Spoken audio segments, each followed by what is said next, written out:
مسنونہ میں جو آیات پڑھی جاتی ہے، اللہ تعالیٰ نے کہا کہ ہم نے سب کو ایک ہی مرد اور عورت سے پیدا کیا، جوڑے پہلا دیے۔ تو یہ اللہ رب العالمین کا نظام قدرت ہے، نظام کائنات ہے۔ یا ایھا الناس اتقوا ربکم الذی خلقکم من نفس واحدہ وخلق منها زوجها، آدم سے حوا کو پیدا کیا، وبث منہما رجالا کثیرا ونساء، کہا کہ پھر پھیلا دیا ساری انسانیت کو۔ واتقوا اللہ الذی تساءلون بہ والارحام، اللہ سے ڈرو اور رشتے اور ناتوں کے بارے میں بھی ڈرو۔ نکاح کے ذریعے سے بہت سارے اجنبی لوگ رشتے داریوں سے جڑ جاتے ہیں، تو دین کی بنیاد پر یہ تاکید کی گئی ہے کہ رشتے اور ناطے داری کی قدر ہونی چاہیے، اس کے احترام اور تقدس کا پاس اور لحاظ ہونا چاہیے، اس کی مکمل رعایت ہونی چاہیے۔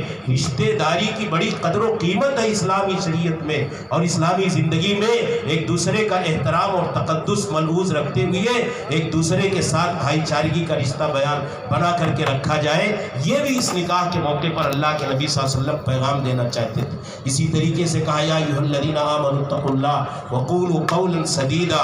آج ہمارے سماج میں خلا اور طلاق کے مسائل جو ہوتے ہیں، بہت ساری وجوہات میں سے ایک سبب یہ بھی ہے کہ میاں بیوی میں آپس میں دونوں کے ایک دوسرے کے مزاج کو نہ سمجھنا ہے، انداز گفتگو کا مناسب نہ ہونا ہے۔ قول سدید اللہ تعالیٰ نے کہا کہ مناسب، نپی تلی جچی تلی گفتگو، بڑی وزندار گفتگو، بڑی معتدل اور متوازن اور بیلنس والی گفتگو تم اپنی زندگی میں کرو۔ ایک شوہر اپنی بیوی سے بڑا اعتدال پسندانہ انداز گفتگو اختیار کرے، اسی طریقے سے ایک بیوی اپنے شوہر سے ادب و احترام اور توازن کے انداز گفتگو کو اختیار کرے۔ اگر ایک دوسرے کے اس انداز گفتگو میں احترام اور تقدس کا رشتہ باقی ہے تو یہ ساری خرابیاں اور یہ سارے طلاق اور خلا کے مسائل جو بڑھ رہے ہیں، اللہ کے نبی پیغام دیتے تھے اے لوگوں، پہلی بات کہو، بہو سے اس کی ساتھ اچھے انداز میں گفتگو کرے، بہو اپنے ساتھ سے اچھے انداز میں گفتگو کرے، ہاں، اور اس کے گھر والے اپنے اس تمام لوگوں سے، رشتہ داروں سے بہترین گفتگو کریں۔ زندگی کے سارے معاملات میں اللہ کے نبی کی تاکید ہوتی تھی۔ تو میرے بھائیوں، یہ اللہ کے نبی کا پیغام ہوتا تھا نکاح کے موقع پر، جو ہم نہیں سمجھ پاتے۔ ایک آخری جملہ اللہ کے نبی جو پڑھتے تھے خطبہ نکاح میں، وَمَن يُطِعِ اللَّهَ وَرَسُولَهُ فَقَدْ فَازَ فَوْزًا عَظِيمًا، جو اللہ اور اس کے رسول کی اطاعت کرے گا وہ کامیاب ہوگا۔ ہر مومن کے لیے ہے، لیکن نکاح کے موقع پر اس نوشا دولہا اور دلہن کو خاص طور سے یہ پیغام ہے کہ وہ اس عقد اور اس ایگریمنٹ اور معاہدے کے موقع پر یہ بھی عہد کریں کہ ایک بیوی کی حیثیت سے اسلامی اور سنت کی زندگی کا کیا معاہدہ ہے، ایک شوہر کے ساتھ رہنے کا، ایک شوہر کا کیا طریقہ اور انداز ہونا چاہیے۔ وہ اس بات کا عہد کرے کہ میں اللہ اور اس کے رسول کی اطاعت کے ساتھ، امانت داری کے ساتھ، ایک دوسرے کے حق کو سمجھتے ہوئے اپنے فرائض اور واجبات کو انجام دے، تو دنیا میں جو سارے مسائل ہیں، ازدواجی زندگی میں جو فسادات اور بگاڑ ہیں، اگر یہ عہد اور معاہدہ کر لیں، یہ عزم اور پختہ یقین کر کے اٹھیں کہ نہیں، آنے والی ازدواجی زندگی ہم شوہر ہیں تو رسول اکرم کو بحیثیت شوہر دیکھیں گے، بیوی ہے تو بحیثیت بیوی کے امہات المومنین کی زندگی کو پڑھیں گے۔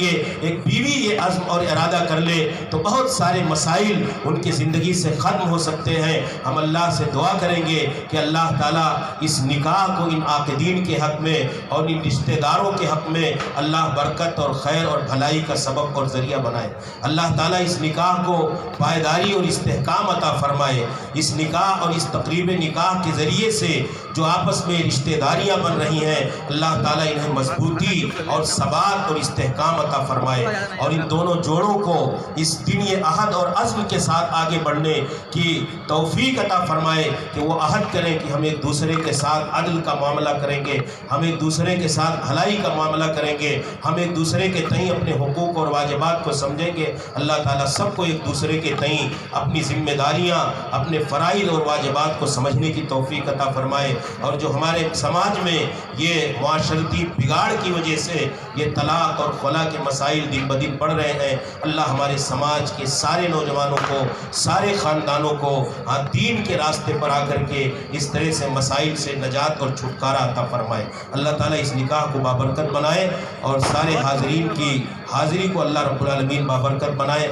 ابھی ایجاب و قبول ہوگا، اس کے بعد آپ حضرات سے گزارش ہے کہ ان عاقدین کو اپنی نیک دعاؤں سے ضرور نوازیں گے۔ تو جیسا کہ میں نے بتایا کہ ایک محترم اقبال چودھری صاحب کی صاحبزادی کا اور اسی طریقے سے دوسرا نکاح اختر حسین چودھری صاحب کی صاحبزادی کا ہے، تو اسی خطبہ نکاح کے ذریعے سے دونوں یہ ایجاب و قبول ہوگا۔ عزیزم فیروز عالم چودھری صاحب ابن نور الہدی چودھری، عزیزہ صائمہ بنت اقبال چودھری اپنے ولی اور وکیل جناب اقبال چودھری صاحب کی اجازت سے ان تمام حاضرین اور گواہان کی موجودگی میں بالخصوص رجسٹرڈ گواہ جناب نسیم احمد صاحب اور جناب ماسٹر منور حسین صاحب کی گواہی میں آپ کے عقد اور نکاح میں دی جا رہی ہے مہر 300 گرام سونا، 30 تولہ سونا بشکل زیورات ہے۔ کیا آپ قبول کرتے ہیں؟ قبول ہے۔ اب دوسرا ایجاب و قبول ہے عزیزم ارشد خان صاحب کا۔ عزیزم ارشد خان بن جاوید احمد خان صاحب، عزیزہ سعدیہ چودھری بنت اختر حسین چودھری اپنے ولی اور وکیل جناب اختر حسین چودھری صاحب کی اجازت سے ان تمام گواہان اور حاضرین کی موجودگی میں بالخصوص رجسٹرڈ گواہ جناب نسیم احمد صاحب اور جناب عبد الرحیم خان صاحب کی گواہی میں کہ آپ کے نکاح اور عقد میں دی جا رہی ہیں مہر 160 گرام سونا، 160 گرام سونا بشکل زیورات ہے۔ کیا آپ قبول کرتے ہیں؟ الحمدللہ نکاح کی کارروائی مکمل ہوئی۔ آپ حضرات سے گزارش ہے کہ دعا فرما لیں۔ بارک اللہ لہما وبارک علیہما وجمع بینہما فی خیر، بارک اللہ لہما وبارک علیہما وجمع بینہما فی خیر، بارک اللہ لہما وبارک علیہما وجمع بینہما فی خیر۔ اللہ ان کی زندگیوں میں برکت عطا فرما، اللہ ان کی خیر اور بھلائی کے ساتھ رہنے کی توفیق عطا فرما۔ اللہ اس نکاح کو ناقدین کے حق میں الفت و مودت اور محبت کا ذریعہ بنا دے۔ اللہ تعالیٰ اس نکاح تقریب کے ذریعے سے جو لوگ آپس میں رشتے ناطے سے جڑ رہے ہیں سب کو ایک دوسرے کے رشتے اور ناطے کی قبول کی توفیق عطا فرما۔ اللہ ان دونوں جوڑوں کو ایک دوسرے کے حق کو سمجھتے، ایک دوسرے کے حقوق کو سمجھتے، امانت داری، دیانت داری، انصاف، تقوی اور طہارت کی زندگی کے ساتھ اپنے واجبات اور فرائض کی انجام دینے کی توفیق عطا فرما۔ اللہ اس نکاح میں برکت عطا فرما، جو اس زندگی میں برکت عطا فرمائے، اپنی شریعت اور سنت اور اپنے تقوی اور پاکیزگی کی زندگی کے ساتھ آگے بڑھنے کی توفیق عطا فرما۔ ہمیں اپنی زندگیوں میں تقوی اور دینداری کو لازم رکھنے کی توفیق عطا فرما، اور ان کی اس نکاح کو ان کی زندگی میں خیر اور بھلائی کا سبب بنا دے۔ بارک اللہ لہم وبارک علیہم وجمع بینہم فی خیر۔